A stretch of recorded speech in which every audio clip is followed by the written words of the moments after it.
my friends, welcome back to my YouTube channel. Did you guys miss me? I missed you. I have been gone for a little bit because I just needed a little bit of a break.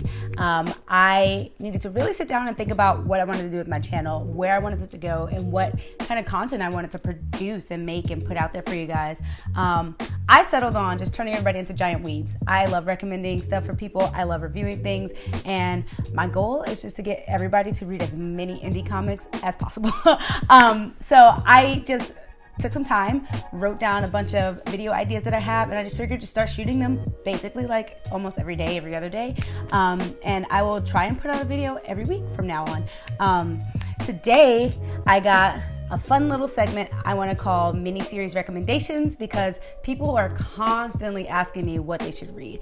People are constantly asking me what they should read next, what's on my list, what have I read that I liked. And it's so hard to just like post every day on Instagram about a book that you've liked. Like I'm active on Instagram, but I'm not so active that I post multiple times a day or even like every day, because that's just not my jam. I like to post, whenever, the feeling strikes me, and if I feel like I like something, or for Thor's Day. I will always post for Thor's Day. But yeah, I thought I would start a new little segment where I just recommend some miniseries that I love. And I got about 6 books today that I want to recommend. They're all completed already, so you will have time to read them all and or just pick them up on Amazon or digital or whatever, or your local, and read through them all, because they're all already out. You don't have to wait for them. So yeah, without further ado, let's get into one of the series that I highly recommend. First things first is Harleen by Stefan Sejic.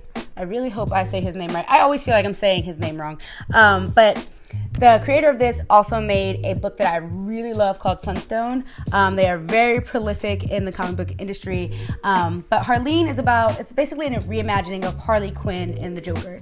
It's like pre-Harley Quinn era when she was the Joker's therapist. And, it's like the first time she meets the Joker. And it's basically just like her tailspin into like madness, like her descent into like being part of the Joker's crew and like falling in love with him. And it's so good.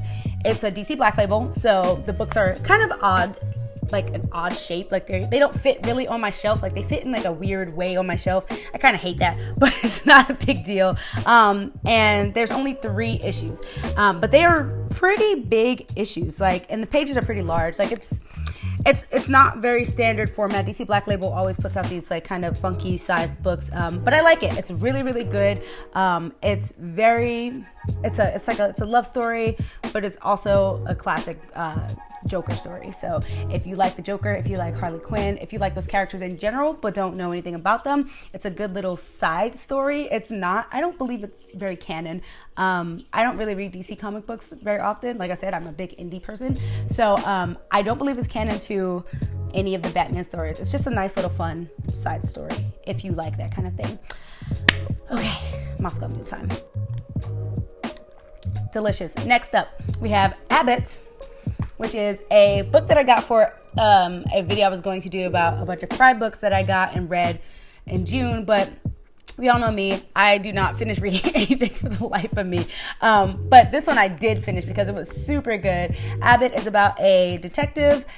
She lives in Detroit, I believe. And she is a detective and a journalist for this little newspaper where she just investigates a lot of crimes surrounding police brutality against African Americans in the town that she lives in. It's just super good. There's like some behind the scenes witchcraft going on. It's very, very strange. Like it's a detective novel, but it's also if you like witchy stuff, it's very witchy. It's very like occult. It's a mystery thriller if you like that kind of thing, and it's super, super, super, super good. Highly recommend it. If you want to pick it up, I suggest it's by Boom Studios. I think the writer is Sami Kivelä. I'm not super familiar with Sami Kivelä or Saladin Ahmed, but I do like the artwork and I do love the story, and it's really good. I just love this story. It's great to have on the shelf. I highly recommend it. Next up, we got Unnatural by Mirka Andolfo. She's a great writer. She writes them on the more risque side. A lot of her art is really sexually suggestive, if you're into that kind of thing. So it's definitely not for kids. None of these actually are for children. But yeah, Unnatural is basically like Zootopia, but like adult, kind of. That's the only way I can really describe it. But the thing behind it, though, is that in this society of animals, there's like a hierarchy, and there's a lot of like homophobia in this society. Like, you're not allowed to be gay. The species aren't allowed to mix, so it's very purist. It's very homophobic. But it's interesting because this pig is basically being visited in her dreams by this wolf, and she's kind of falling in love with him. She's like, who is this? And she basically finds out she's a part of this lineage of pig people who have like magic, and it's really good. It's a thriller. It's mystical. It's very beautiful. It's a beautiful book. Like the art style, if you know anything about Mirka Andolfo, she just has an amazing art style. She's currently writing Mercy, which is another limited series. Unnatural, I think, has 9 or 10 issues. I believe it has 10 issues. I only have the first volume. I have the single issues of the rest of them, but I didn't get the collected work for whatever reason. Super good, though. I highly recommend it if you like this type of art style, if you like that kind of story where it's like, you know, she's getting match made, but then she falls in love with this mysterious, like, kind of primal wolf dude. It's good. It's super good. I recommend it.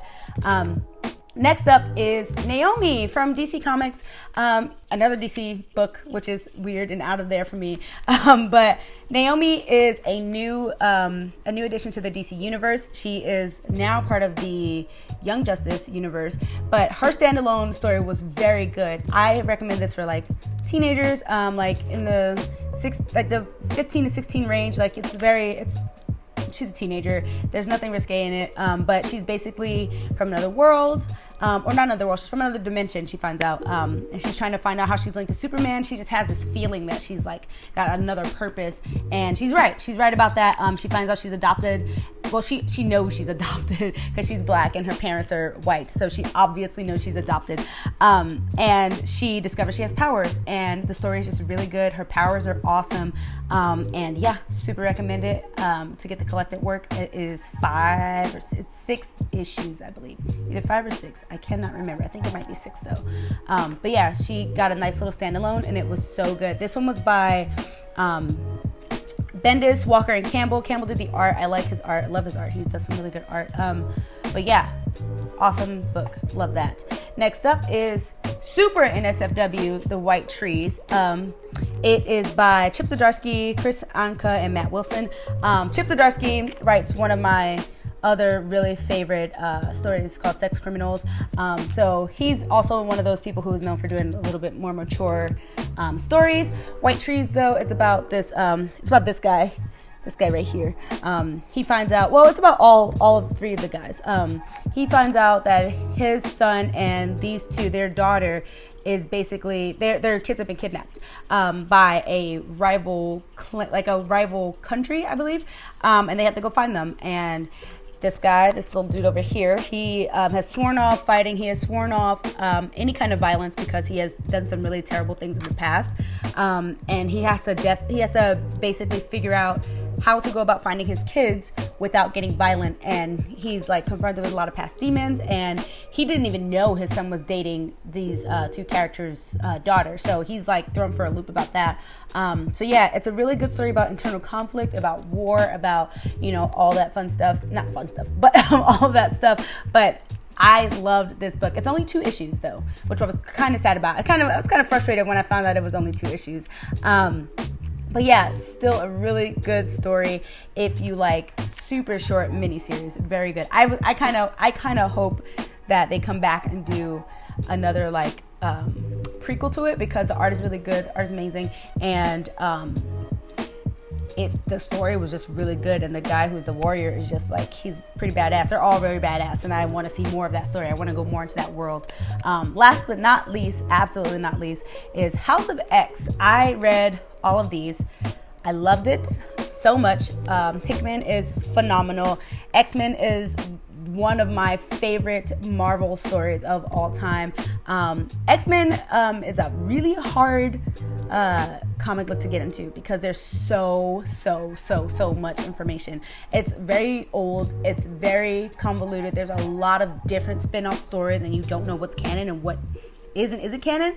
House of X kind of how do you call it, retcons all of that, basically. Like, they basically take all the stories from all over and they kind of merge them into one story in House of X, and they create a new mutant society, and it's pretty good. And then after House of X came Dawn of X, which is the new X-Men, the new and current X-Men run. But House of X was good on its own. It came accompanied by House of X, or not House of X, Powers of X, which I read, but I didn't like as much. I liked House of X a lot more. Powers of X was very confusing.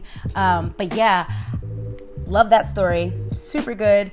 So that's basically it for this video. I have a ton more miniseries because I'm obsessed with them. But for right now, I just wanted to do a couple. I didn't want to make this video too long.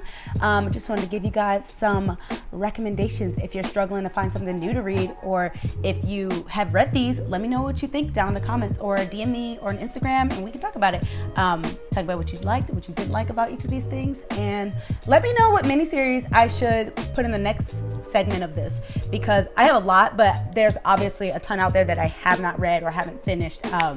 And I would like to add some new things to my reading list that I will probably take forever to read because that's how it is sometimes in the comic book world. But that's it for this video, guys. Thanks for tuning in. Like I said, I hope you love all of the recommendations I have for you.